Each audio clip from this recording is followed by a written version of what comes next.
Um dos nossos assuntos aqui no Brasil, a crise financeira é assunto recorrente na Globo News. Dessa vez, a gente vai mostrar uma maneira que alguns cariocas encontraram para driblar o desemprego. A venda de quentinhas, um comércio que tem se espalhado por vários pontos da cidade do Rio. Eles começam a aparecer por volta das 11 da manhã pelas ruas do Rio. Abrem o carro, apresentam o cardápio do dia. Todas as opções por R$10, R$12 no máximo. E às vezes já vem com bebida e docinho incluído. Sobremesa, que às vezes eu trago uma fruta, ou hoje eu trouxe paçoca, né? Saber ser um pouco agradável com as pessoas, né? É perfeita a comida dele, feijoada, a bacalhoada, poxa, é de arrebentar e barata também, né? Essa vendedora investe na apresentação, aparência limpa. Sem falar que a quentinha no isopor faz mais sucesso do que no alumínio. É uma maneira de tentar vencer a concorrência que só aumenta. 8 anos atrás éramos 3, hoje tem mais de 21 pessoas vendendo. Agora esse trecho no aterro do Flamengo, na zona sul do Rio, virou praticamente uma praça de alimentação para os motoristas de aplicativos de transporte. E a quentinha aqui é muito prático, a gente pega aqui e ainda que a gente não possa estacionar aqui, a gente vai para uma rua onde a gente pode parar, a gente come, descansa um minuto e volta a trabalhar. O Leonardo era motorista e decidiu trocar de lado. Passou a usar o carro para vender comida. Eu estou na média agora de 30 a 35 quentinhas. Por dia, mais ou menos uns R$300. Dá para a gente sobreviver, algumas continhas dá para pagar, né? Ele estaciona num trecho da lagoa, também na Zona Sul, onde tem um vendedor de quentinha a cada 50 metros. Esse novo cenário pela cidade já afeta os restaurantes, como esse, que teve que reduzir o preço para resgatar os clientes. O movimento tinha caído mais da metade. Hoje eu vendo o prato a R$12. Daqui eu pago aluguel, eu pago 6 funcionários, pago imposto, que não são pequenos. E, por exemplo, se a casa fechar, são 6 funcionários que vão ficar desempregados. Será que esses 6 funcionários vão abrir comércio de quentinha, entendeu? Por outro lado, a loja de embalagens anda movimentada. Tem sempre alguém aparecendo para começar a vender quentinha. Pessoa que fica desempregada e vai se aventurar a vender comida, porque sabe que comida todo mundo tem que comer. Então todo mundo sai, às vezes é empregado de um restaurante, o restaurante fecha ou manda embora, aí ele começa a trabalhar por conta própria, vai vender na rua, vai já em pontos de táxi, esses lugares assim. Os números comprovam esse boom da venda de quentinhas no Rio de Janeiro.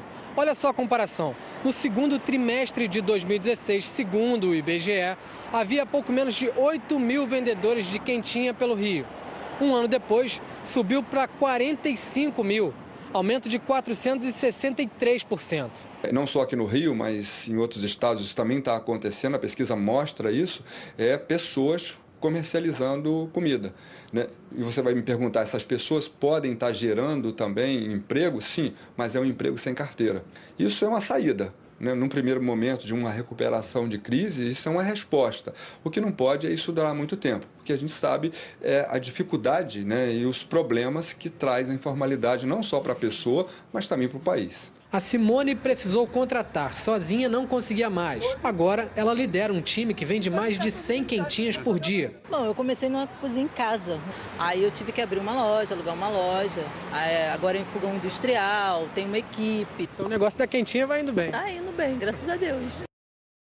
Que bom mostrar uma história assim, né? Está aqui conosco o Gilberto Braga, professor de finanças do BMEC do Rio de Janeiro. Boa tarde, Gilberto. A gente está vendo aí esse aumento das quentinhas, que tem dois aspectos, né? Tem o de quem vende ali, que está provavelmente desempregado, precisando de uma renda complementar, e tem também quem compra, quer dizer, as pessoas estavam sentindo aí o custo da refeição fora de casa e acabam querendo também comprar por menos, né? Comer por um valor mais baixo. Vamos focar primeiro, então, no vendedor.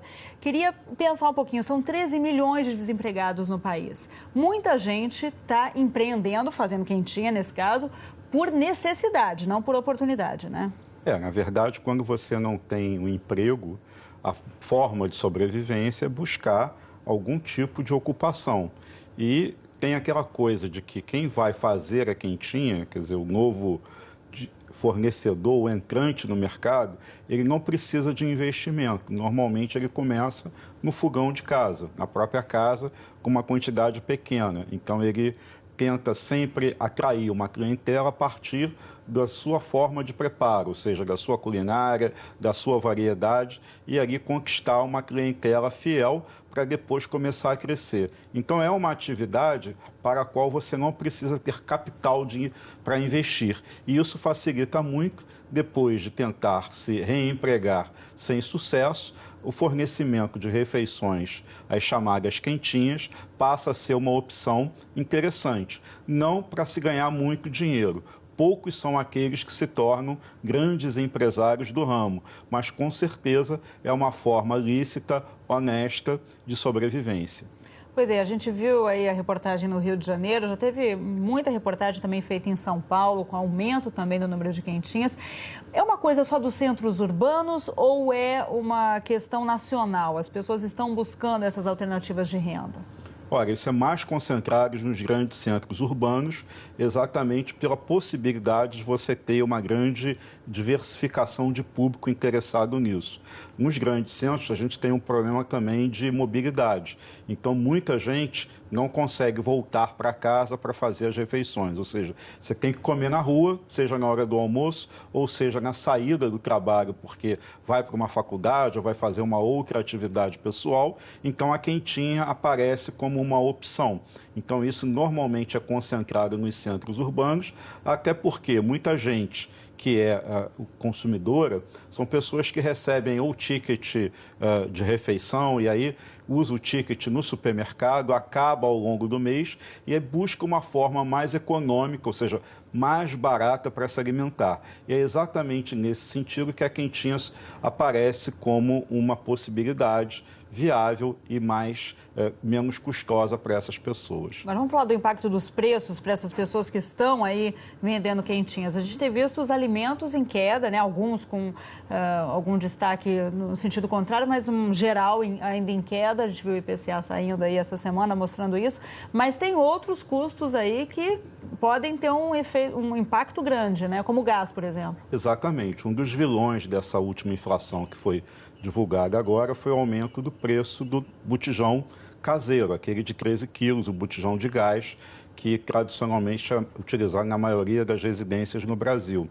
Nos últimos meses, dobrou de preço, era arredondando R$ 40 e hoje já há regiões do país computado o frete, onde se paga até R$ 80 por um botijão. Em 6 meses, com essa política de preços de refletir o mercado internacional da Petrobras, lembrando que o gás de cozinha é um derivado do petróleo, acaba com que você tem uma instabilidade dos preços. Isso representa, para uma pessoa que fornece quentinhas, por exemplo, o uso de 2 botijões por mês em média. E isso representa um aumento de R$ 2 por dia no custo do preparo das quentinhas. Então, de alguma maneira, aquilo que era apenas uma alternativa, né, para enquanto parado ou até mesmo de sobrevivência, acaba que tem um impacto, você tem que ter uma gestão quase que empresarial de alguma coisa que é feito como um quebra-galho para a maioria das pessoas. Gilberto Braga, é sempre bom te ter aqui. Obrigada por atender ao nosso convite nesse domingo, viu?